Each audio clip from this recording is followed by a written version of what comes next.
ইন্তিকালের পর ওমর ইবনুল খাত্তাব আবু তালহা রাদিয়াল্লাহু তাআলা আনহুর পাশ দিয়ে হেঁটে হেঁটে যান। আবু তালহার মনটা বড় বিষণ্ণ, চিন্তিত মনে বসে আছেন। হযরত ওমর আবু তালহাকে ডাক দিয়ে বলেন, ও আবু তালহা, আবু বকরের খেলাফত নিয়ে কি তুমি চিন্তিত?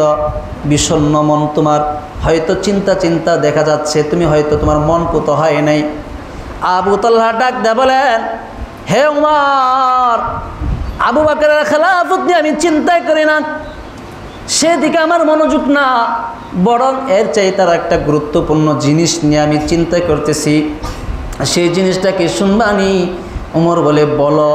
এবার তালহা বলেন, পয়গম্বর বলেছেন, ইন্নী লা আ'লামু কালিমাতান লা ইয়াকুলুহা আহাদুন ইনদাল মাউতি ইল্লা কানাত লাহু নূরান লিসহিফাতিহি।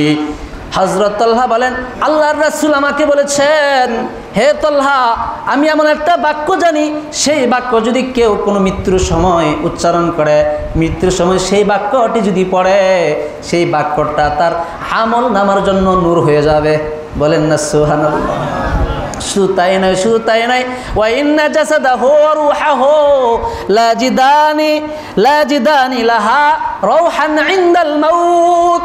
পয়গম্বর বলেন, সেই বাক্যটি যদি কেউ মৃত্যুর সময় উচ্চারণ করে, তার মন, তার দিল, তার পোড়া দেহ শান্তি হয়ে যাবে, স্বস্তি বোধ করবে। বলেন না সুবহানাল্লাহ। মৃত্যুর সময় চক্ষু এরকম উল্টা দেয়, হাত পা এরকমভাবে বলতে যেতে থাকে, 10 জনে মিলাও সোজা করা যায় না, কতভাবে ভয়ঙ্কর রূপ ধারণ করে, এরকম হবে না। আল্লাহর রাসূল বলেন, কেউ যদি এই কালিমা উচ্চারণ করে, তার মনের মধ্যে শান্তি পেয়ে যাবে, এরকম তার শরীরের মধ্যেও শান্তি পাবে। আবু তালহা বলেন, হে উমর, পয়গম্বর তো ইন্তিকাল করলো, পয়গম্বর তো চলে গেল, কিন্তু সেই কালিমাটা কি, সেই বাক্যটা কি আমি তো জানতে পারলাম না, এই জন্য আমার মনটা খুবই খারাপ, আমি খুবই চিন্তিত। ওমর ডাক দেয়া বলেন, তালহা, চিন্তা করার কোনো প্রয়োজন নেই, আমি সেই কালিমাটি জানি। বলেন না সুবহানাল্লাহ। আরো জোরে বলেন সুবহানাল্লাহ। ওমর বলেন, আমি সেই কালিমাটি জানি। এবার তালহা রাদিয়াল্লাহু তাআলা আনহু বলেন, হে ওমর, বলো না সেই কালিমাটা কি, সেই বাক্যটা কি?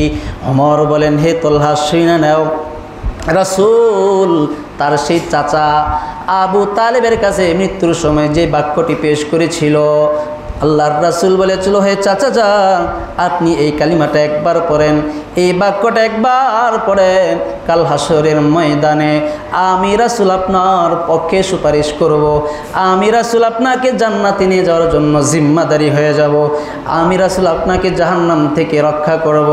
কিন্তু আবু তালেব সেই কালিমা পড়ে নাই। সেই কালিমাটি হলো লা ইলাহা ইল্লাল্লাহ মুহাম্মাদুর রাসূলুল্লাহ সাল্লাল্লাহু আলাইহি ওয়াসাল্লাম। ওমর ডাক দিয়ে বলেন, তালহা, কেউ যদি মৃত্যুর সময় এই কালিমাটি পাঠ করে, এই কালিমা তার আমল নামার জন্য নূর হয়ে যাবে। বলেন না আল্লাহু আকবার। শুধু তাই নয়, এই কালিমা তার অন্তরের জন্য শান্তি দান করবে, এই কালিমা তার দেহের জন্য স্বস্তির কারণ হয়ে যাবে। বলেন না সুবহানাল্লাহ। এই জন্য এই কালিমা বেশি বেশি পাঠ করবেন তো, লা ইলাহা ইল্লাল্লাহ, লা ইলাহা ইল্লাল্লাহ।